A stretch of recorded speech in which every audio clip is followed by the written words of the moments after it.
নেত্রকোনায় প্রায় ২ মাসের বেশি সময় ধরে বন্ধ দুর্গাপুর উপজেলা স্বাস্থ্য কমপ্লেক্সের অ্যাম্বুলেন্স সেবা। গত ২ বছর ধরে স্থায়ী চালক না থাকায় অস্থায়ী চালক দিয়ে মাঝে মধ্যে অ্যাম্বুলেন্স চললেও বেশিরভাগ সময় থাকে বন্ধ।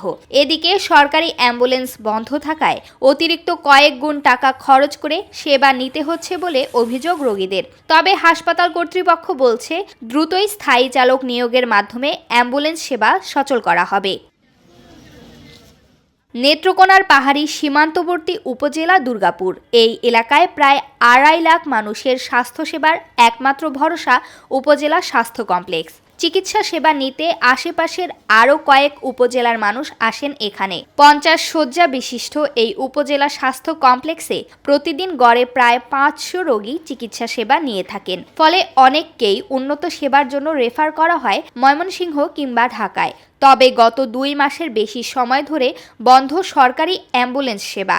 চালকের অভাবে হাসপাতালের গ্যারেজে তালাবদ্ধ হয়ে পড়ে রয়েছে অ্যাম্বুলেন্সটি। ফলে অতিরিক্ত টাকা ব্যয় করে রোগীদের সেবা নিতে হচ্ছে বেসরকারি অ্যাম্বুলেন্সের। একটা রোগী আসা যাওয়া নেওয়া করা যায় না। তারপরে বাইরে থেকে একটা অ্যাম্বুলেন্স আনলে বাইরে থেকে ঠিকমতো পাওয়া যায় না, খুব দৌড়াদৌড়ি লাগে আর আমরা যদি একটা রুগী লইয়া যাইতাম চাইতে আমরা টিয়া পয়সা পাওয়ার পারি না, কি আমরা যাইতারি না বাবা, আমরা গাড়ি ভাড়া পাওয়ার পারি না, হাই না কিছু। তখন যদি এটার একটা সুযোগ সুবিধা আমরা হাইতামতে আমরা লাগে খুব উপকার হইতো। এইখান থেকে একটা অ্যাম্বুলেন্স ময়মনসিংহ দিলে কমপক্ষে ৪-৫ হাজার টাকা দিতে হয় ময়মনসিংহ মহন্ত গেলে, আর ঢাকা তো আরো বেশি। হ্যাঁ, কাজে এটা তো আমাদের এই দরিদ্র এলাকা মানুষের, মানে ধনী যারা তাদের তো কথাই নাই, কিন্তু দরিদ্র মানুষের পক্ষে ইমার্জেন্সি ভাবে এখানে একটা রুগী লিয়ে যাওয়া এটা কোনো পক্ষে সম্ভব হইতেছে না। সব মানুষ তো আর বাইরের অ্যাম্বুলেন্স নিয়ে যাওয়া সম্ভব না। ৪-৫ হাজার টাকার মতন মনে খরচ হয়ে যায় থেকে ময়মনসিংহ গেলে।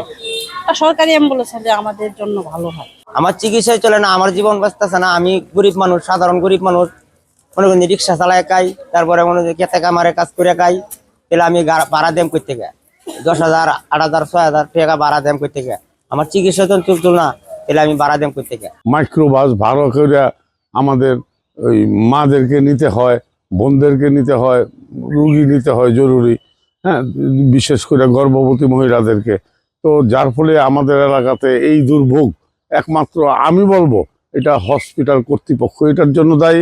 রোগীদের যে সেবাগুলো অ্যাম্বুলেন্স সহ অন্যান্য যে আনুষঙ্গিক সেবাগুলো যদি আমরা পাই, তাহলে আমাদের আরো অন্য কোথাও যাওয়া লাগে না। বিধায় আমরা এই দ্রুত দাবি করি যাতে এই সেবাগুলো আমাদের অব্যাহত থাকে এবং চলমান থাকে। তবে হাসপাতাল কর্তৃপক্ষ বলছে, একটি নিয়োগ প্রক্রিয়ার মাধ্যমে স্থায়ী চালক নিয়োগের কথা রয়েছে। আশা করা যায় চালক পেয়ে গেলে আবার অ্যাম্বুলেন্স সেবা সচল হবে।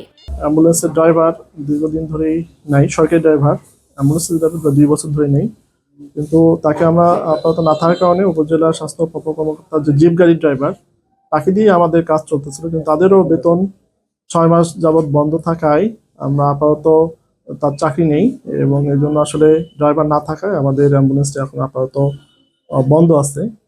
তো আসলে এই ব্যাপারে আমাদের ঊর্ধ্বতন কর্তৃপক্ষকে আমরা জানিয়েছি, একটা নিয়োগ প্রক্রিয়া চলমান আছে, হয়তো এটা শেষ হলে আমরা শীঘ্রই ড্রাইভার পেতে পারি। প্রতিষ্ঠার পর এ পর্যন্ত স্বাস্থ্য কমপ্লেক্সটি মোট ৫টি অ্যাম্বুলেন্স পেয়েছে। এর মধ্যে ২টি আগুনে পুড়ে নষ্ট হয়েছে, আর বাকি ৩টির মধ্যে ২টি পুরোপুরি বিকল হয়ে পড়ে রয়েছে গ্যারেজে। কেবল একটি অ্যাম্বুলেন্স সচল রয়েছে, যাও চালকের অভাবে প্রায় না থাকার মতোই।